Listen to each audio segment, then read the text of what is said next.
ओम शांति। आज है 17 अगस्त 2026 और आज की मुरली में बाबा हम बच्चों को बाप और दादा की मधुर कहानी सुनाते हैं।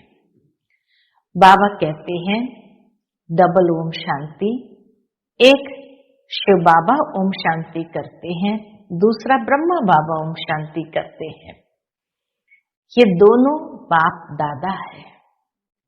बाबा कहते जैसे पहले कहानी सुनते थे, एक था राजा एक थी रानी, ठीक इसी तरह एक था बाबा एक था दादा।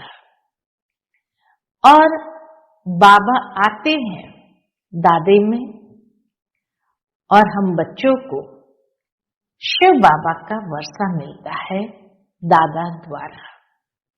तो बाप दादा की ये वंडरफुल कहानी संगम पर ही समझने की है। साथ ही साथ बाबा कहते बच्चे ड्रामा पर अटूट निश्चय चाहिए। ड्रामा की हर घड़ी हर सीन जो भी चल रही है एक्यूरेट चल रही है, इसीलिए कभी भी संशय बुद्धि नहीं बनना है। ये ऐसा क्यों या ये क्या। बाबा कहते ड्रामा एक्यूरेट बना हुआ है और तुम बच्चों को भी सदा इस ड्रामा की पटरी पर स्थिर रहना है। जितना हो सके ड्रामा को यथार्थ रीति समझते हुए हर कदम आगे बढ़ना है, पुरुषार्थ करते जाना है। तो सुनते हैं आज के बाबा के अनमोल मधुर महावाक्य। ओम शांति। मीठे बच्चे बाप और दादा की भी वंडरफुल कहानी है। बाप जब दादा में प्रवेश करे तब तुम ब्रह्मा कुमार कुमारी वर्षे के अधिकारी बनो। आज की मुरली से प्रश्न है, निश्चित ड्रामा को जानते हुए भी, निश्चित ड्रामा को जानते हुए भी तुम बच्चों को कौन सा लक्ष्य अवश्य रखना है।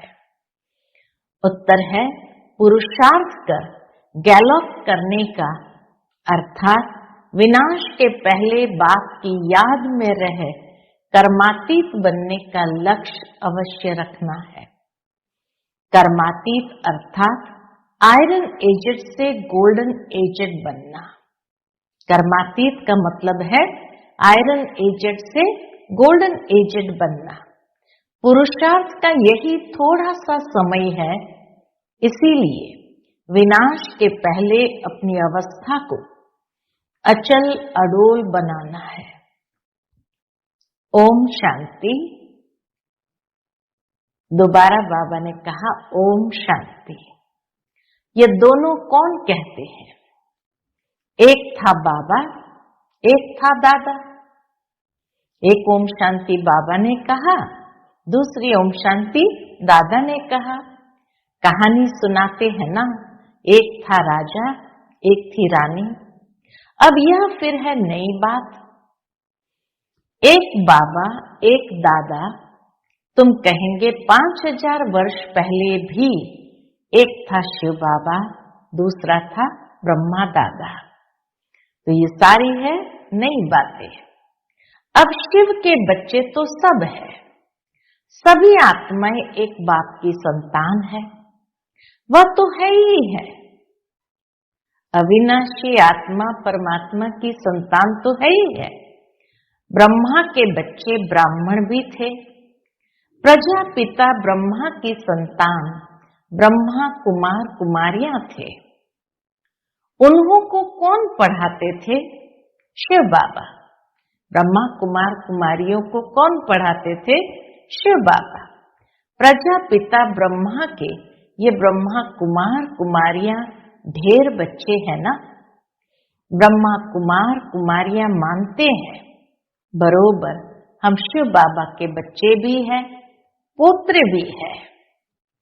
बच्चे तो है ही, अब पोत्रे भी बने हैं। ब्रह्मा कुमार कुमारियां शिव बाबा के पोत्रे भी हैं। ब्रह्मा द्वारा दादे से वर्षा लेने, अभी तुमको दादे से वर्षा मिलता है, जिसको शिव बाबा कहते हैं। परंतु वर्षा शिव बाबा का है, लेकिन कहा जाता दादे का वर्षा मिलता है, क्योंकि प्रजापिता है और प्रजापिता उसका पिता शिव बाबा तो दादे हो गए, तो दादे का वर्षा मिलता है। परंतु ब्रह्मा कुमार कुमारियां होने कारण उनको हम दादा कहते हैं, बड़ा भाई भी है। वर्षा दादे का है, ब्रह्मा दादा नहीं, दादे का यानी ग्रैंडफादर का। ब्रह्मा दादा अर्थात बड़ा भाई। वैकुंठवासी बनने का वर्षा उस बाप से मिलता है, शिव बाप से मिलता है। आधा कल्प वर्षा पाते हो, फिर तुमको श्राप मिलता है। किससे? रावण से। नीचे उतरते आते हो, जैसे कि ग्रहाचारी बैठती है नीचे उतरने की। अभी तुम बच्चे समझते हो हमारी ग्रहाचारी राहु की दशा पूरी हुई। राहु की दशा है सबसे बुरी। ऊंचते ऊंच बृहस्पति की दशा, फिर राहु की दशा बैठी, तो 5 विकारों के कारण हम काले हो गए। अब फिर बाप कहते हैं दे दान तो छूटे ग्रहण। है तुम्हारी बात, बाबा कहते ये इस समय तुम्हारी बात है। उन्होंने फिर सूर्य चंद्रमा का ग्रहण समझ लिया है। जब ग्रहण लगता है तो दान मांगते हैं। यहां बाप तुमको कहते हैं 5 विकारों का दान दो तो ग्रहाचारी उतर जाएगी। ग्रहाचारी का कारक है ये 5 विकार, इसीलिए उसका दान दे दो तो ग्रहाचारी उतर जाएगी। इन विकारों से ही तुम पापात्मा बने हो। मुख्य है देह अभिमान। पहले ऐसे सतो प्रधान थे, फिर सतो रजो तमो बने हैं, 84 जन्म लिए हैं। ये तो पक्का निश्चय है, बरोबर देवताएं ही 84 जन्म लेते हैं। पहले उन्हों को ही मिलना चाहिए बाप से। पहला पहला वर्षा बाप से किसको मिलना चाहिए? देवताओं को ही मिलना चाहिए। गाया भी जाता है आत्माएं परमात्मा अलग रहे बहुकाल, सुंदर मेला लगा जब सतगुरु मिला दलाल। बाप कहते पहले पहले तुमको सतयुग में भेजा था, फिर अभी तुम ही आकर मिले हो। आगे तो सिर्फ गाते थे, उनका यथार्थ अर्थ अभी बाप बैठ समझाते हैं। सभी वेद शास्त्र जप तप स्लोगन आदि जो भी है, सबका सार बाप बैठ समझाते हैं। चक्र तो बिल्कुल सहज है। अभी कलयुग और सतयुग का संगम है। लड़ाई भी सामने खड़ी है। यह भी तुमको निश्चय है सतयुग की स्थापना होती है। कलयुग में जितने भी है उन सब के शरीर खलास हो जाएंगे। बाकी आत्माएं पवित्र बन हिसाब किताब चुकतू कर जाएगी। यह सबके कयामत का समय है। आत्माएं शरीर छोड़ चली जाएगी। ये तुम्हारी बुद्धि में अभी है। जब तक हम कर्मातीत अवस्था को पाए तब तक संगम पर खड़े हैं। एक तरफ है करोड़ों मनुष्य, दूसरे तरफ हो सिर्फ तुम थोड़े से। तुम्हारे में भी कितने हैं जो निश्चय बुद्धि होते जाते हैं? बाबा को चाहिए पक्के निश्चय बुद्धि। इसीलिए बाबा कहते एक तरफ सारी दुनिया, दूसरी तरफ तुम थोड़े से ब्राह्मण, उसमें भी पक्के निश्चय बुद्धि कितने हैं? निश्चय बुद्धि विजयंती, फिर जाकर विष्णु के गले की माला बनेंगे। एक है रुद्राक्ष की माला, दूसरी है रुंड माला। उस रुंड माला में छोटी छोटी शक्लें होती है।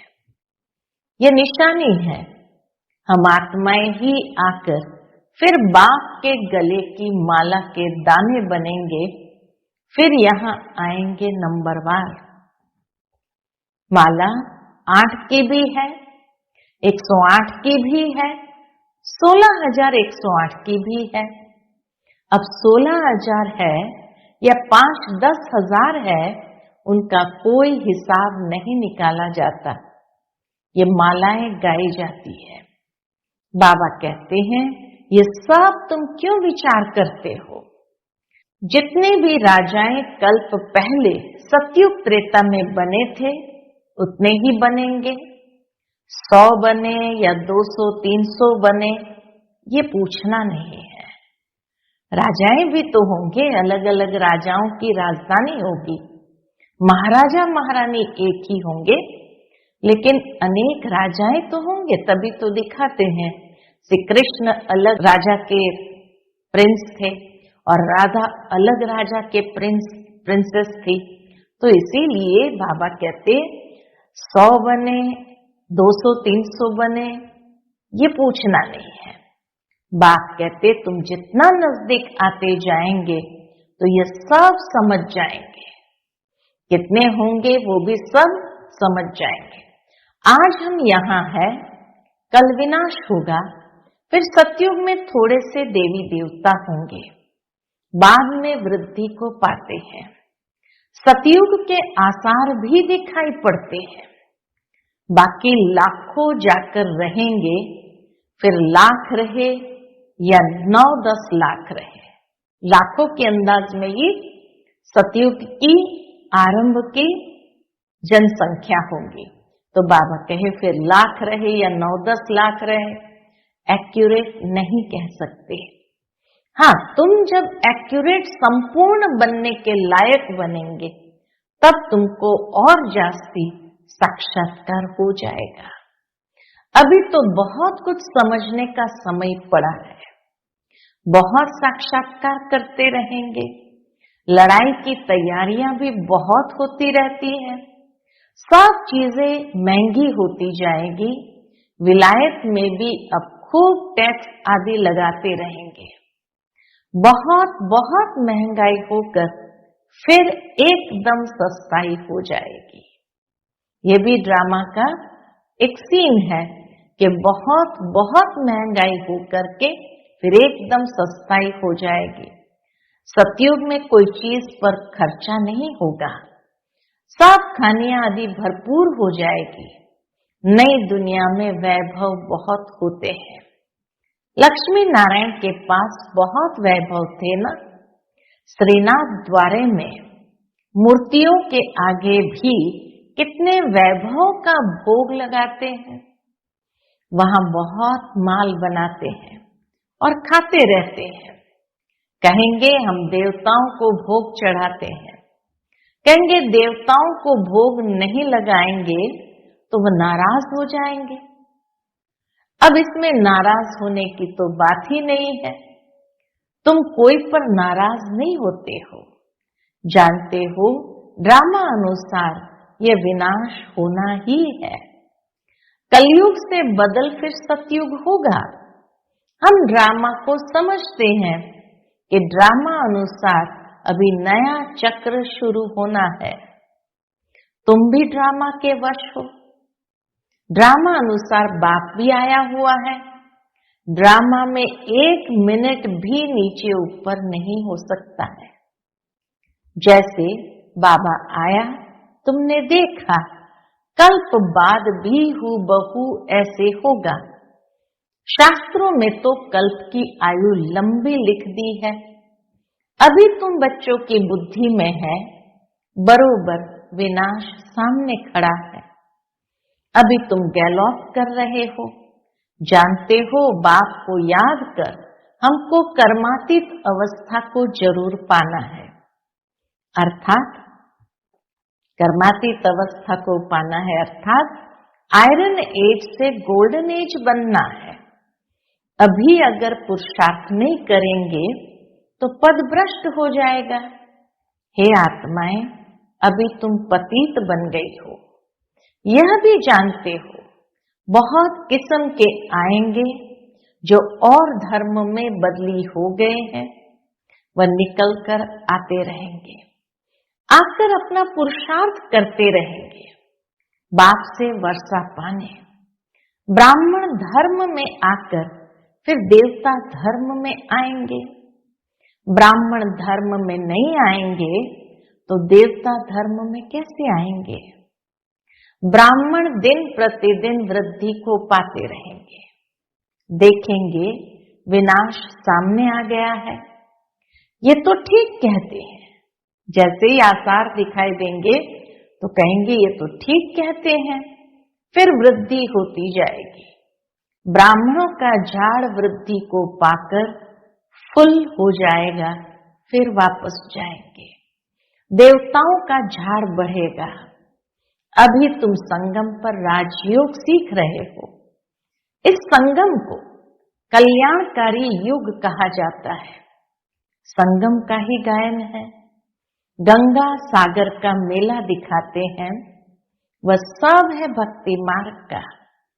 यह है ज्ञान सागर और ज्ञान सागर से निकली हुई ज्ञान गंगाएं।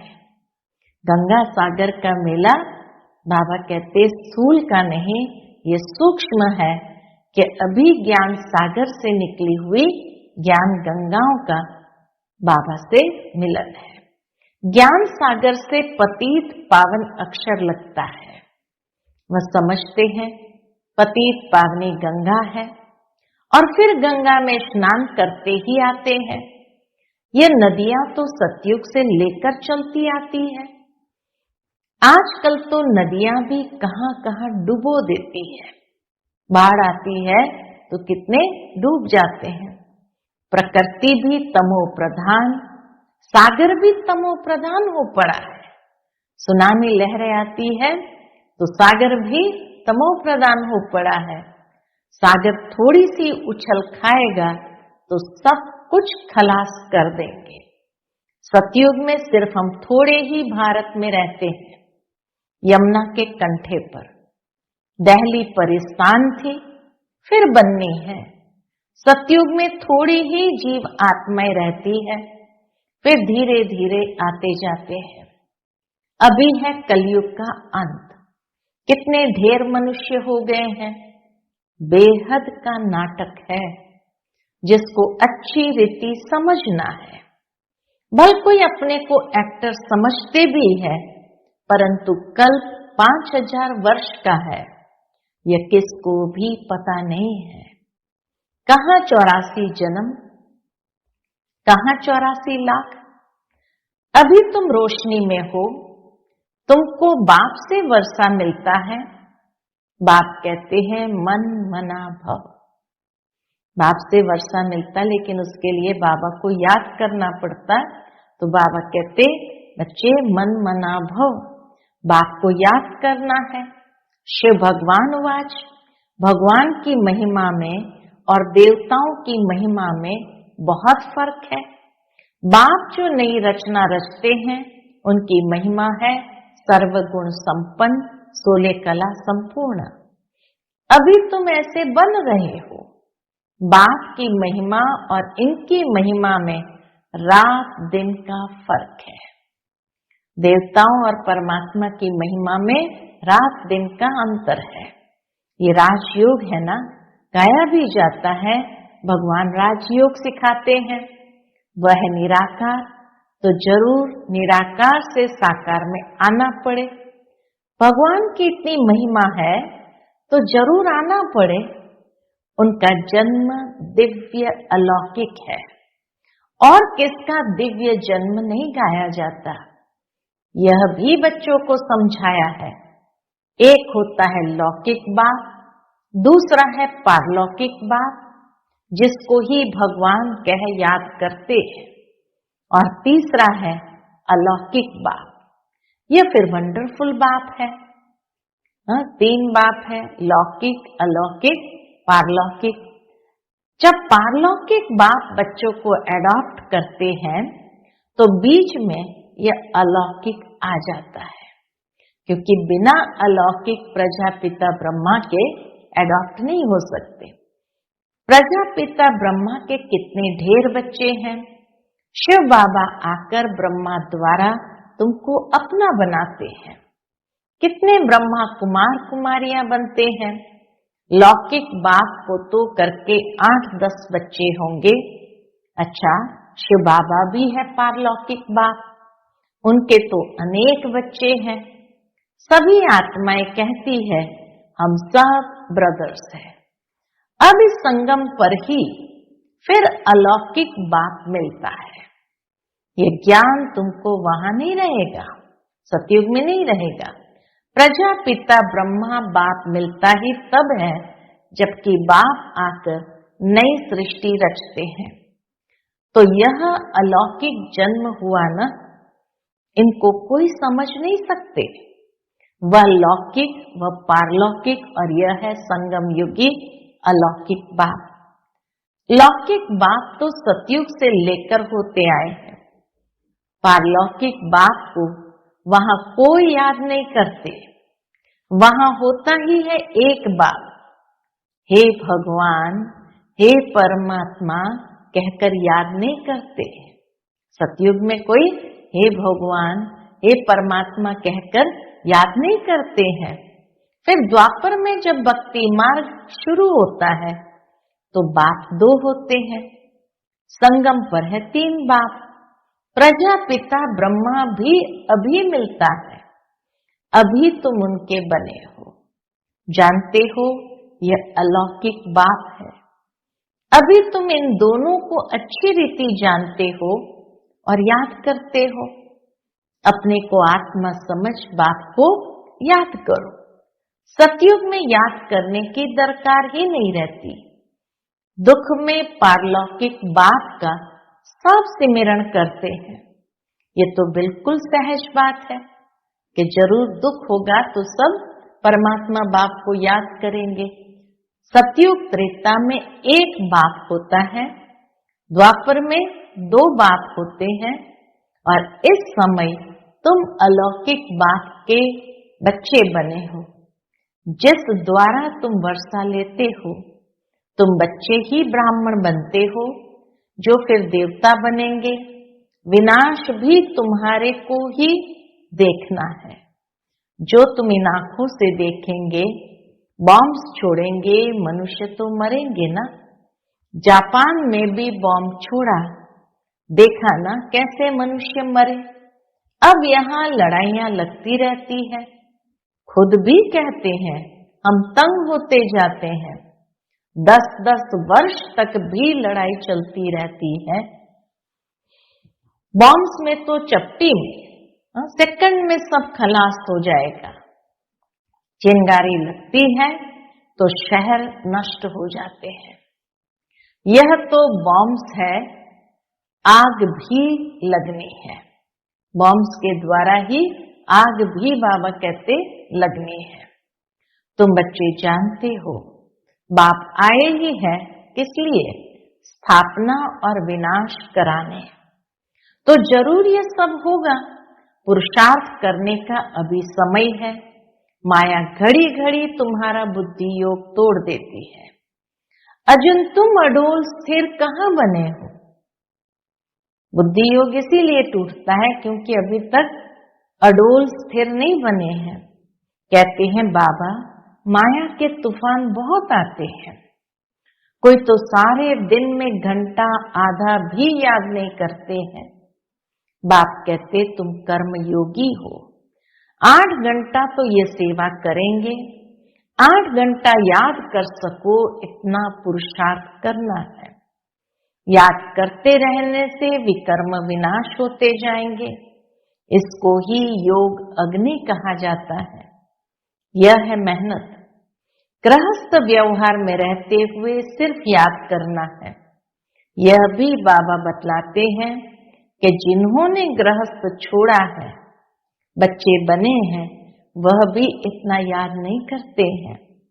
घर में रहने वाले और ही जास्ती याद करते हैं।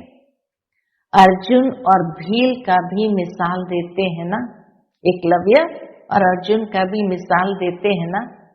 मेहनत है बाप को याद करना और चक्र को समझना। महाभारत लड़ाई भी जरूर लगेगी, सतयुग में थोड़ी लगेगी। तो तुम बच्चों को अंधों की लाठी भी बनना है, सबको रास्ता बताना है कि बाप को याद करो, चक्र को याद करो, स्वदर्शन चक्रधारी बनो। बाप को याद करो, चक्र को याद करो, स्वदर्शन चक्रधारी बनो। अच्छा, मीठे मीठे सिकिलधे बच्चों प्रति माता पिता बाप दादा का याद प्यार और गुड मॉर्निंग। रूहानी बाप की रूहानी बच्चों को नमस्ते। हम सभी रूहानी बच्चों की रूहानी माता पिता बाप दादा को याद प्यार, गुड मॉर्निंग और नमस्ते नमस्ते। शुक्रिया बाबा, शुक्रिया।